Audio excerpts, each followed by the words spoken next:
Selamat bertemu kembali di Onihe Channel. Kali ini kita belajar bagaimana konfigurasi dan instalasi Eclipse SDK ADT untuk membuat aplikasi Android. Jadi ada beberapa tools yang harus kita siapkan sebelum kita membuat sebuah aplikasi Android. Yang pertama di sini ada Eclipse, kemudian ada Android SDK dan ada ADT, kemudian ada JDK. Pada tutorial ini saya menggunakan Eclipse supaya tidak terlalu berat pada saat di loading di laptop atau PC yang kita gunakan. Boleh juga menggunakan Android Studio, tetapi sangat berat sekali. Kita pastikan kita sudah memiliki beberapa tools ini, kemudian kita ekstrak baik itu Eclipse, Android SDK maupun ADT seperti di sini. Kemudian kita usahakan berada dalam satu folder supaya kita gampang nanti untuk melacak lokasinya. Nah, yang pertama kita lakukan adalah menginstal JDK-nya terlebih dahulu. Nah, di sini saya menggunakan JDK 6. Tinggal kita double klik saja. Kemudian kita pilih yes. Kemudian kita tunggu ini proses instalasi JDK-nya. Untuk awal ini akan menginstal Java Development Kit-nya atau JDK-nya.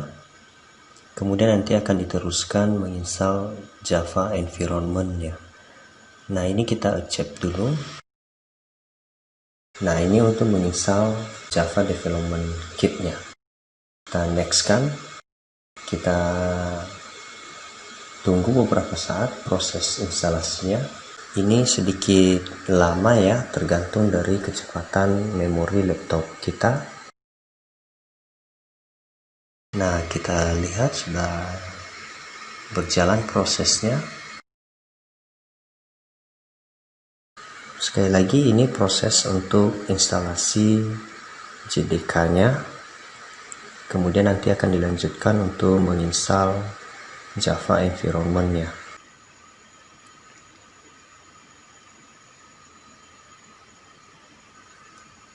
Nah, ini kita pilih next untuk proses instalasi environment-nya. Kita pilih next. Kita tunggu beberapa saat. Ini proses instalasinya.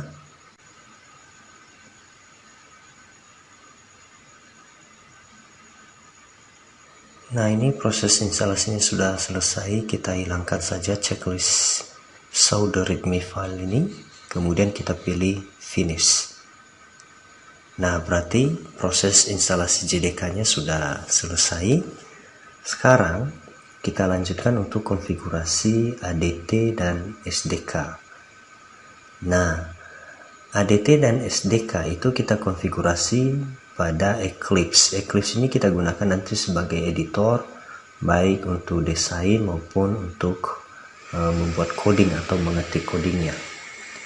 Jadi folder Eclipse ini tadi adalah hasil dari ekstraksi file atau folder rar ya yang sudah kita download, kita ekstrak, maka hasilnya adalah ini. Kita buka folder Eclipse ini.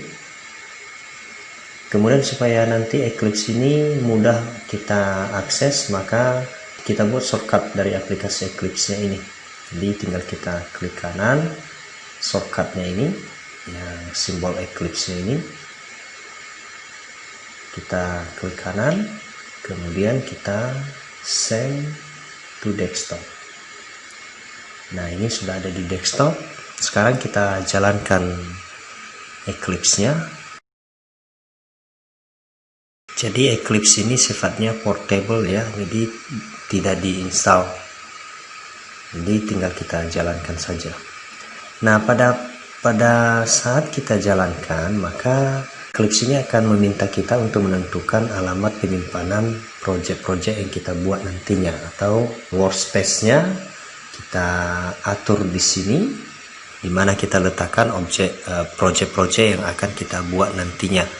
Jadi kalau mau kita atur letaknya atau lokasinya, kita tinggal pilih browse ini, ya, kemudian kita pilih lokasi di mana kita simpan, misalnya di C atau di drive D atau di dalam subfolder yang sudah kita tentukan. Nah, misalnya saya letakkan di di sini.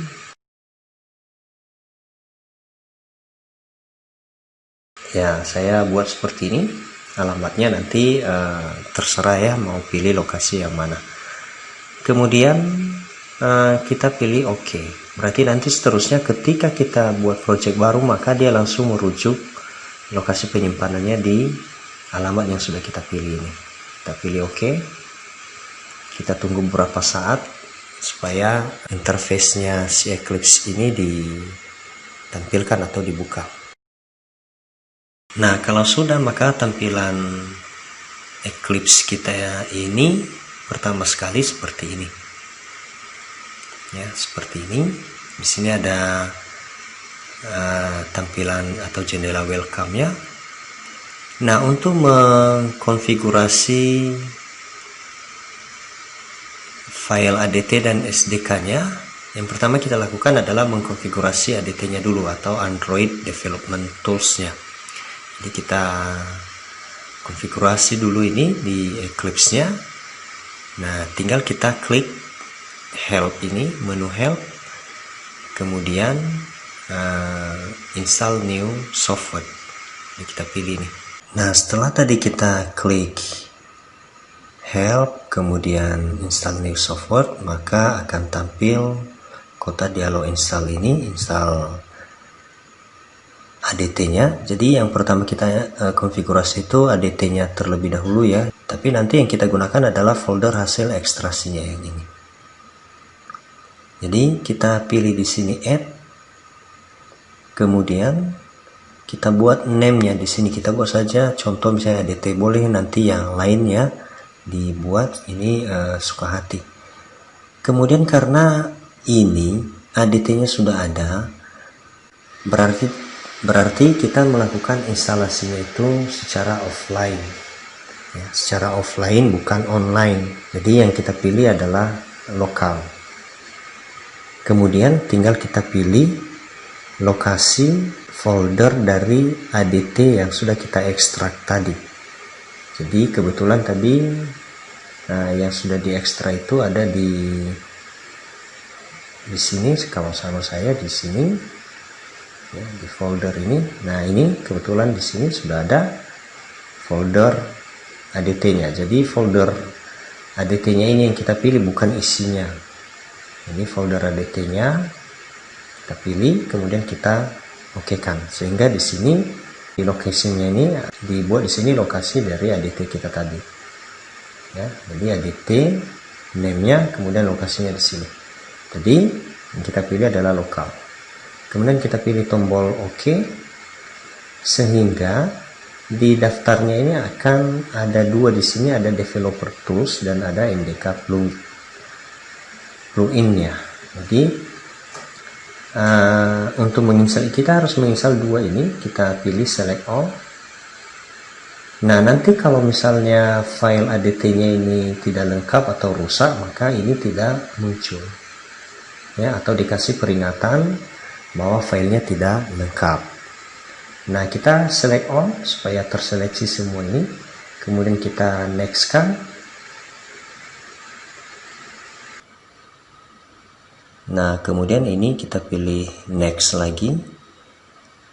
Nah, perlu saya ingatkan di sini bahwa karena instalasi dan konfigurasi ADT maupun SDK-nya ini kita lakukan secara offline, maka koneksi internet di laptop kita itu kita matikan terlebih dahulu supaya nanti instalasinya tidak dilakukan secara online. Nanti kalau terkoneksi dengan internet, laptop kita terkoneksi dengan internet, maka ADT-nya itu akan diupdate dan membutuhkan waktu yang sangat lama untuk proses instalasinya. Oleh karena itu saya sarankan, karena kita sudah memiliki filenya di sini, nanti kalau memang ingin diupdate maka tinggal kita update saja. Tetapi karena ini kita lakukan secara offline supaya cepat, maka silahkan dimatikan koneksi internetnya. Jadi kalau sudah sampai ke tahap ini, kita pilih accepted, ya, I accept, kemudian kita finishkan. Nah, ini akan dia lakukan proses instalasi. Nah, kalau muncul security warning seperti ini, kita pilih saja OK. Kita tunggu supaya selesai prosesnya. Nanti kalau sudah selesai, dia minta supaya Eclipse ini di restart. Jadi tinggal kita pilih yes di sini. Nanti Eclipse-nya secara otomatis akan dijalankan kembali, ya, atau di restart.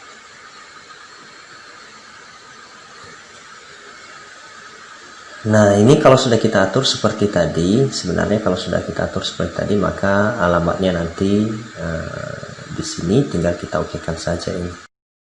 Ya, kecuali ya kalau sudah kita pilih checklist ini, use this as the default, dan jangan pernah tampilkan lagi, maka nanti ketika kita jalankan Eclipse-nya ini tidak ditampilkan ya kalau kita sudah checklist ini. Nah, kita okekan saja. Kita asumsikan saya menggunakan ini sebagai alamat lokasi penyimpanan projectnya. Nah, tadi langkah yang kita lakukan itu adalah konfigurasi atau instalasi ADT. Sekarang kalau sudah selesai itu, maka tinggal kita konfigurasi SDK-nya. Nah, konfigurasi SDK itu kita buat dari menu window, kemudian preferensi.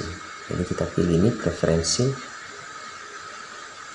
Nah, kemudian kita pilih ini Android. Nah, jadi perlu saya beritahukan bahwa kalau ADT-nya belum kita install, atau ada beberapa juga yang harus membutuhkan ADT-nya harus terinstall terlebih dahulu. Kalau belum kita install ADT-nya, maka ini tidak ada pilihan Android, ini tidak ada. Karena ADT itu kan Android Development Tools. Jadi tools yang kita gunakan sebagai pengembang nantinya untuk membuat aplikasi Android. Jadi kalau belum kita konfigurasi itu di Eclipse, maka pilihan Android ini tidak ada. Jadi itu sebabnya langkah yang pertama kita lakukan adalah konfigurasi ADT-nya. Nah, kita pilih ini Android. Kemudian, nah di sini sama saya sudah ada ya. Nanti kalau belum ada, nanti kalau kita pilih Android, kemudian dia minta ke kita untuk menentukan SDK lokasinya ini, lokasi dari file SDK, tinggal kita pilih sama seperti ADT tadi, di klik browse. Kemudian kita pilih tadi folder hasil ekstraksi dari SDK. Nah, tadi ini foldernya Android SDK, jadi folder utamanya ya. Kemudian kita pilih OK. Nah, kemudian kita pilih apply. Nah, kalau filenya lengkap, maka di sini daftar ADT-nya akan ditampilkan di sini. Tapi nanti kalau tidak lengkap atau rusak filenya, maka ini tidak muncul atau ditampilkan pesan error. Nah, setelah kita pilih apply, kita tinggal pilih OK. Nah, berarti SDK-nya sudah terkonfigurasi. Ya, jadi ada dua tadi ya. Jadi konfigurasi atau instalasi ADT, kemudian konfigurasi SDK. Nah, setelah selesai kita konfigurasi ADT dan SDK, berarti sekarang Eclipse ini sudah bisa kita gunakan untuk membuat aplikasi Android. Nah, ini jendela welcome-nya tadi boleh kita close. Nah, nanti tampilannya seperti ini. Tampilan dari Eclipse ini seperti ini. Kemudian setelah konfigurasi ADT dan SDK, maka satu lagi yang perlu kita buat adalah AVD-nya atau Android Virtual Device-nya. Jadi kita buat virtualnya sebagai emulator nanti ketika kita jalankan aplikasi dari project yang kita buat. Jadi dengan emulator itu nanti maka kita bisa melihat hasil dari project yang kita buat. Kenapa kita buat emulatornya? Karena di laptop kita ini kita tidak bisa menjalankan aplikasi Android karena ini sistem operasinya adalah Windows. Misalnya yang saya gunakan ini sistem operasi Windows. Jadi sudah jelas aplikasi Android yang kita buat tidak bisa berjalan di sistem operasi Windows ini, kecuali kalau memang kita buat virtualnya atau emulator dari sistem operasi Android itu sendiri. Nah, oleh karena itu maka kita buat itu dari Windows, ya, menu Windows ini di Eclipse, kemudian ini Android Virtual Device Manager. Jadi kita klik ini Android Virtual Device Manager-nya. Nah, ini sudah ada, saya hapus dulu. Nah, kalau kita mau buat yang baru, maka kita tinggal klik New. Kita klik New, kemudian kita buat nama AVD-nya di sini atau nama Android virtualnya. Terserah, ini juga suka hati. Misalnya saya buat saja emulator. Kemudian yang perlu kita pilih ini device-nya. Nah, device-nya ini adalah model dari tampilannya, tampilan AVD-nya itu nanti atau virtualnya itu atau emulatornya. Nah, ini ada ukurannya, ukuran resolusi layarnya. Nah, ukuran resolusi layarnya ini sangat bergantung pada kebutuhan memori pada saat pemrosesannya. Jadi supaya lebih ringan kita pilih saja yang ini 34 inci ini ya, WQ-VGA. Ya, resolusinya nanti 240 kali 432 low DPI. Jadi kita pilih ini. Kemudian yang perlu kita, ini otomatis ya biasanya ya, targetnya ini otomatis. Ya. Jadi dia gunakan API yang level 10 di sini. Nanti boleh juga API yang level 15, tapi nanti agak berat ya. Agak berat, jadi kita pilih saja yang agak ringan. Kemudian CPU-nya ini kita pilih, boleh terserah ya yang mana ya, ARM atau Atom, ini juga boleh, Intel Atom boleh. Jadi saya biasanya pilih yang ini ARM.